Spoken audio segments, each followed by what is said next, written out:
निपाणी गावचा राहणारा मी. माझं जीवन कसे लिहिले होते त्या विधात्याने काय माहीत. अगदी जन्मापासून संघर्ष आणि दुसरे काही नाही. माझा जन्म झाला तेव्हा माझ्या वडिलांचा अपघात झाला. ते एक रिक्षा चालक होते.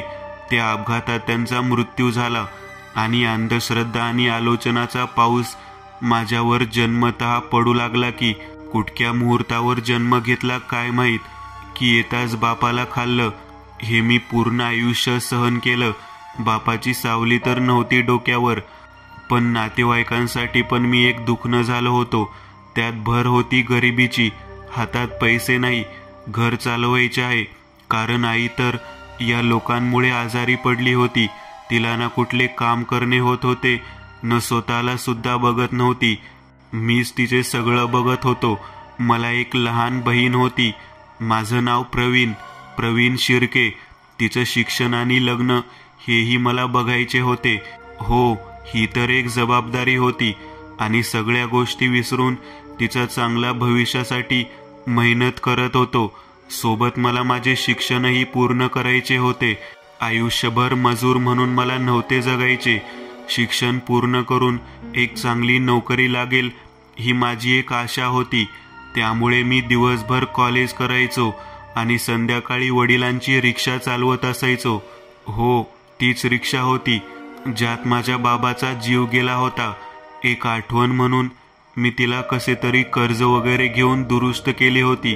आणि त्या रिक्षा चालवताना बाबा माझ्या सोबत आहे असे मला वाटत होते. मी रोज कॉलेज पूर्ण करायचो. 11 ते 5 कॉलेज नंतर काही घरची कामे. संध्याकाळी 8च्या आसपास लगेच रिक्षा चालवण्यास निघत होतो. जर का पॅसेंजर लवकर आले नाही तर मी त्या वेळेत अभ्यास करत असायचो. मला न जेवणाचा डब्बा मिळत होता न काही. मग जे काही आहे ते बाहेरच. पण पैसे वाचावे म्हणून मी जास्त काही खात नसे. एक वडापाव आणि काही भाजी, त्यावर माझं रात्रीचं जेवण असायचं. असे दिवस निघत होते. पण शेवट माझी गाडी म्हणजे रिक्षा जुनी होती. त्यामुळे रिक्षा सारखेच काहीतरी काम काढत होती आणि सारखेच दुरुस्ती करावी लागत होते. उन्हाळा, पावसाळा की हिवाळा, काही ना काही काम काढत होती. सगळ्यात जास्त फजिती पावसाळ्यात होत असे. 2-3 दिवसाला काही ना काही बिघडत असे. पण काय करणार, नवीन रिक्षा घ्यायची परिस्थिती नव्हती आणि विद्यार्थी असल्याने रिक्षा चालक बॅच पण नव्हते. कसे बसे लपून छपून मी रात्री रिक्षा चालवत होतो. असेच दिवस चालत होते. पावसाळा सुरू झाला. कोकण किनारपट्टी असल्याने पाऊस केव्हा येईल, किती वेळ राहील सांगता येत नव्हते. आणि एक दिवस रात्रभर पाऊस सुरू होता. त्या रात्री पण रिक्षा घेऊन गेलो होतो. पण पाऊस होता म्हणून एकही पॅसेंजर मिळाला नाही. उद्या सकाळी घरी पैसे घ्यायचे होते म्हणून मी त्या दिवशी घरी उशिरा आलो. उशिरा झोपल्याचा परिणाम सकाळी कॉलेजला पण उशीर झाला. वर्ग सुरू होता. मी वर्गात प्रवेश करण्यासाठी सरांना परवानगी मागितली. तेवढ्यात माझ्या कॉलेजच्या मित्रांनी माझी खिल्ली उडवत म्हणाले, आता काय कॉलेज सोडायला आलास का? आणि सगळे हसू लागले. त्या क्षणी सरांनी सगळ्यांना शांत केले आणि मला म्हणाले, बाळा प्रवीण, तू खूपच उशीर केलास. जाऊ दे, हरकत नाही. आता जेवणाची सुट्टी होईल तेव्हा वर्गात उपस्थित राहा. मी काही नोट्स तुला देतो, त्याचा अभ्यास कर. सरांना माझी परिस्थिती माहीत होती, त्यामुळे ते मला जास्त काही बोलले नाही. मी ते नोट्स घेतले आणि जेवण करण्यासाठी कॉलेज कॅन्टीनमध्ये गेलो. त्या दिवशीचे पूर्ण कॉलेज संपवून मी घरी आलो आणि लगेच रिक्षा घेऊन कामाला गेलो. त्या दिवशी पाऊस खूप जोरात पडत होता. काय यार, हा पाऊस तर थांबायचे नाव घेत नाही आहे. काल पण असेच झाले. आज काही धंदा झाला नाही तर उद्या सगळे उपाशी राहतील. आणि तू आज काही बंद पडू नको. कुठे? मला माहीत आहे, पावसाळा सुरू झाला की तुझे नाटक सुरू होते. देवा, काय रे, किती परीक्षा घेशील? मला आता नाही होणार. पाऊस धो धो पडत होता. रिक्षाचे वायपर चालूच होते, तरी पण समोरचे काहीच दिसत नव्हते. एकतरी पॅसेंजर मिळावा म्हणून मी फिरत होतो. तेवढ्यात मला एक चहाच्या दुकानात एक व्यक्ती दिसला. त्याच्या हातात बॅग होती. मला वाटले त्याला कुठेतरी जायचे आहे. मला खूप आनंद झाला. चला भवनी तर झाली. देवा तुलाच रे काळजी. मी त्याच्या जवळ गेलो. तो माझ्याकडे पाहत होता. मी म्हणालो, कुठे जायचे आहे? त्याने त्या चहावाल्याला पैसे दिले आणि म्हणाला, चिंचोळी फाटा. किती पैसे घेणार? हे नाव ऐकताच मी त्याला म्हणालो, नाही, माझी गाडी तिकडे नाही जाणार, माफ करा. तो म्हणाला, ठीक आहे. ते नाव ऐकताच मला माझ्या बाबाची आठवण येत होती, कारण हेच ते ठिकाण आहे जिथं माझे बाबा शेवटचं रिक्षा घेऊन गेले होते. हो, मी तर जन्मही घेतला नव्हता, बरोबर आहे, पण ही रिक्षा आणायला मी त्याच ठिकाणी गेलो होतो, कारण बाबाचा अपघात झाला तेव्हापासून ही रिक्षा तिथेच होती. म्हणून मी कधीच त्या ठिकाणी जात नाही. मी तिथून रिक्षा घेऊन निघून आलो. थोडं पुढं आल्यानंतर मला लक्षात आले की आज पैसे मिळाले नाही तर उद्या रिक्षात पेट्रोल टाकण्या इतके पण पैसे नाहीत. काय करू? मनात ठरवले की खूप झाली इमानदारी. मी त्याला घेऊन जाणार, पण पैसे जास्त घेणार. आला तर ठीक, नाहीतर बघू, जे होईल ते होईल. असे बोलून मी रिक्षा वापस फिरवली आणि त्याच्या जवळ आलो. तो अजून पण वाट बघत होता की कोण येतं का ते. त्याच्या जवळ जाऊन त्याला म्हणालो, ठीक आहे, घेऊन जातो, पण 500 रुपये होतील, जमते का? तो म्हणाला, हो चालेल. मी जरा मनात खुश झालो आणि त्याला म्हणालो, बसा.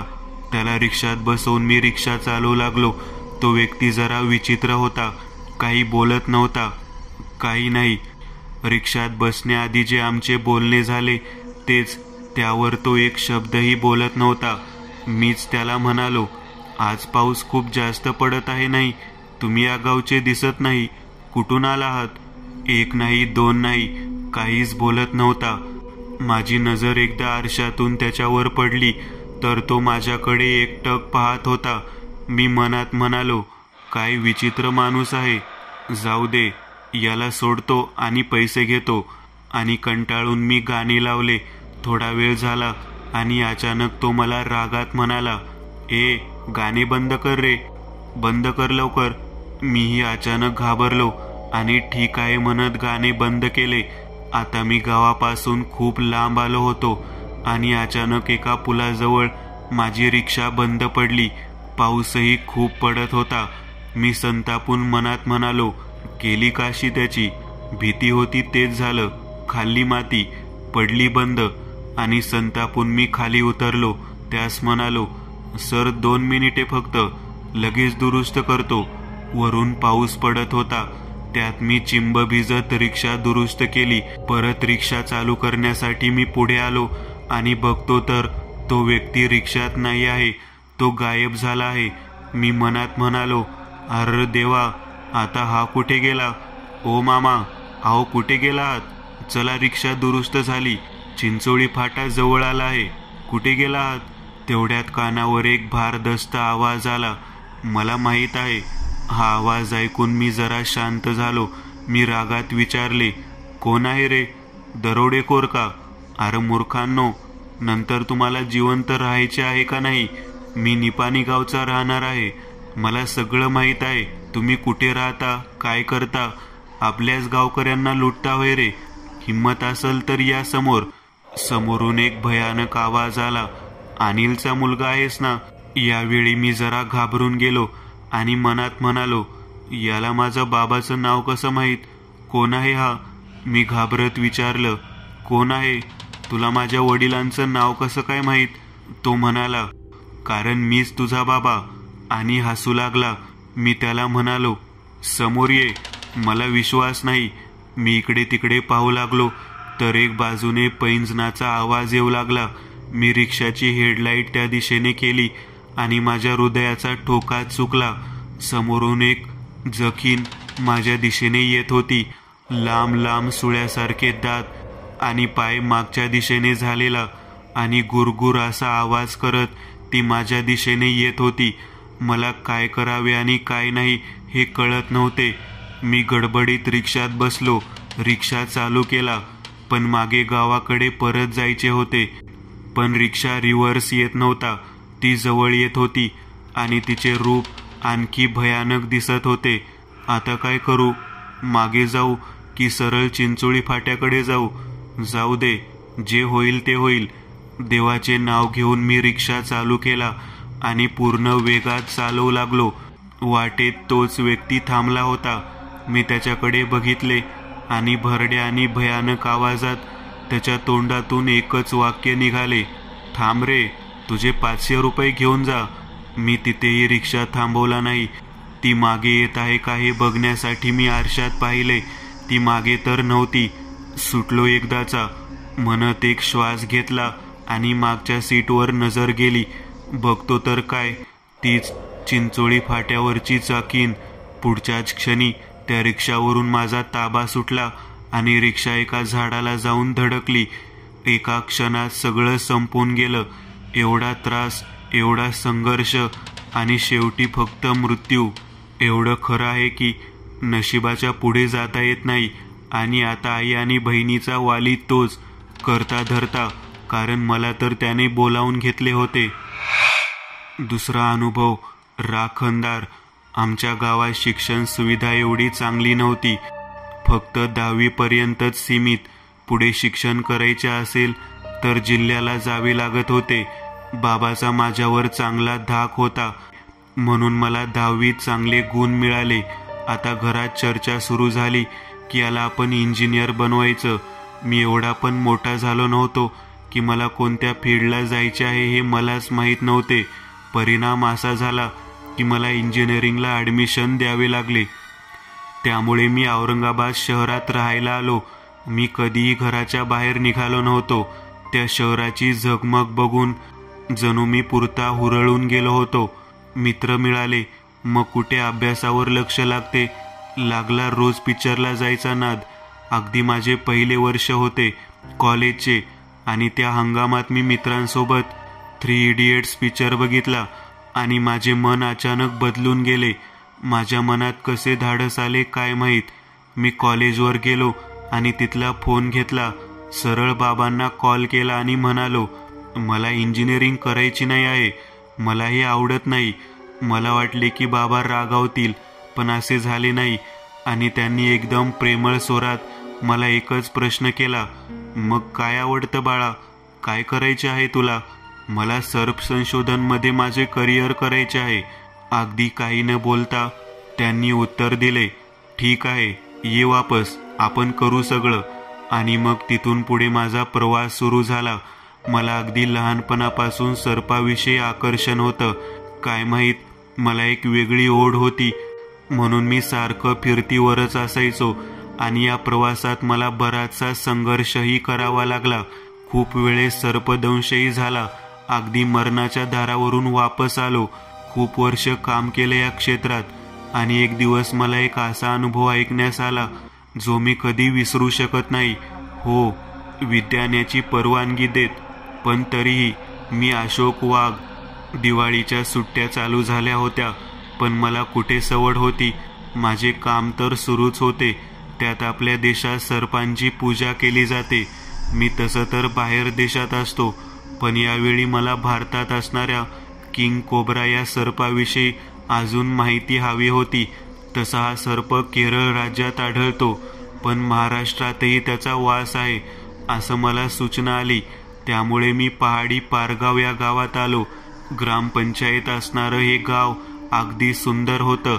आजूबाजूला डोंगर, खाडी, गावाच्या बाजूने एक नदी, सुंदर अशी शाळा आणि गावच्या बाहेर एक पुरातन बुरुज होता. त्या गावातले लोक पण नागांची पूजा करत असत. मी त्या गावात गेलो. ते गाव एवढं पण प्रगत नव्हते, त्यामुळे तिकडे लॉज वगैरेची सोय नव्हती राहण्यासाठी. म्हणून मी तिथला रहिवासी बाळू शिंदे यांच्याकडे राहायला होतो. बाळू माझ्या सोबत सारखा असायचा. माझा संशोधनात माझी मदत करायचा. स्वभाव चांगला, अगदी बोलका माणूस होता. सतत काही ना काही बोलत असायचा. आमचं असं या गावात असं आहे ते. मी त्या फक्त एकच विचारात असे, बाळू, अरे मला फक्त किंग कोब्रा कुठे मिळेल ते सांग. तो म्हणायचा, काय साहेब म्हणालात? जरा सोप्या भाषेत सांगा नवं, मला बी समजल. अरे म्हणजे तुमच्या भाषेत नाग कुठे मिळेल? त्याने परत एक प्रश्न केला. अहो नाग होय, असं म्हणा की. पण साहेब, लय प्रकारचे नाग आहेत नव, तुम्हाला कोणचा पाहिजे आहे? अरे आता तुला कसं समजावून सांगू? बरं मला सांग, तुमच्या इकडे कोणते कोणते नाग आहेत?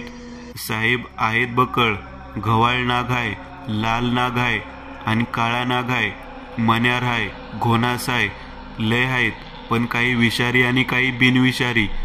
ठीक आहे, मला तो काळा नाग हवा आहे, ज्याची फणी एक उभा टाकलेला माणसा एवढी येत. अच्छा, तो होय, काळा नाग? हो तोच. कुठे मिळेल मला? साहेब, तो नाग आपल्या गावाबाहेरचा जो बुरुज आहे ना, तिथं घावल. अरे मग वेड्या, चल मग, इथे का थांबलास? तो म्हणाला, अहो साहेब, येडे का खोळे तुम्ही? मी नाही बाबा येत तिथं. अरे का पण? असे काय आहे तिथं, तू एवढा घाबरलास? भुजंग, भुजंग आहे तिथं. भुजंग? आता हे काय नवीन? साहेब, अहो तुमचा तो किंग कोब्रा आहे ना, तो पण काही नाही त्याच्या पुढं. राखणदार तो तिथलं, म्हणून गावकरी पूजत्याती त्याला. चला वापस, चला साहेब, ऐका माझं.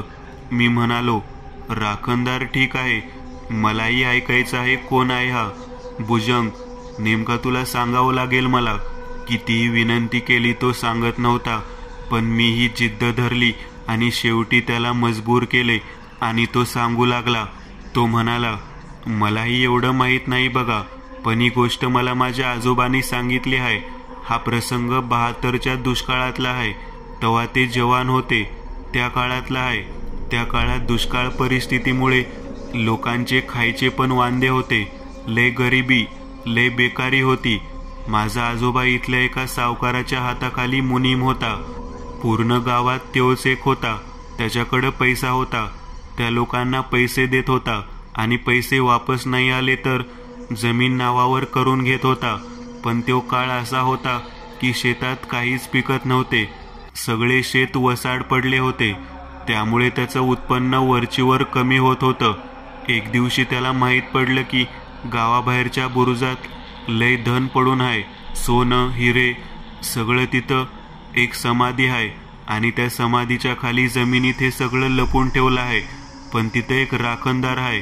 भुजंग म्हणजे एक प्रकारचा नागच आहे, पण ह्यो नाग लय जुना असतो. जवळपास 1000 वर्ष जगलेला असतो. याची नजर ज्याच्यावर पण पडेल तेव्हापासून त्या माणसाला 7.5 लागते. जेवढं त्याचा हाय तेवढं तो गमावतो.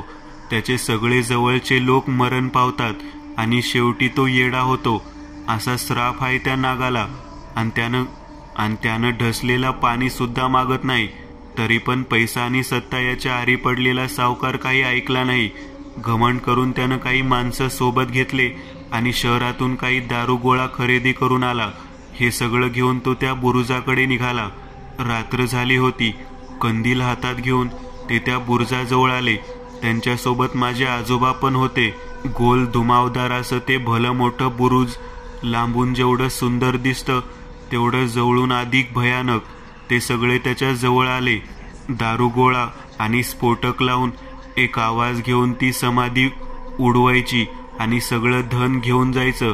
जर का पोलीस आले तर त्यांनाही ठार करायचं, अशी त्यांची योजना होती. असं सगळं ठरवून ते त्या बुरुजाच्या आत गेले. माझे आजोबा बाहेरच थांबले. त्यांनी ते स्फोटक लावून घेतले आणि सहज वरती बघितले आणि त्या सगळ्यांचा जीव जणू त्यांच्या हातात येणार असे झाले. कारण अख्खं बुरुज घेऊन तो त्याच्याकडे बघत होता. काय करावे आणि काय नाही हे त्याला कळत नव्हते. सगळ्यांनी कंदील त्याच्या दिशेने केली तर बघताय तर काय, त्याची जाडी, लांबी याचा अंदाज पण लागत नव्हता. इतका मोठा आणि भयानक त्याचा आकार होता. त्याच्या अंगावर केस आले होते. जणू वर्षानुवर्ष झालं तो या धनाची राखण करत होता. त्याच्या सरपटण्याचा आवाज सगळ्यांना येत होता. तो सरपटत खाली आला आणि समोर येऊन जिभल्या चाटू लागला. त्या भयानक आवाजाने सगळे भीतीने घामाघूम झाले होते. तेवढ्या सावकाराने सगळ्यांना त्याच्यावर गोळ्या झाडण्याचा आदेश दिला. सगळे लागोपाठ त्याच्यावर गोळ्या झाडत होते, पण त्याला काहीही झाले नाही.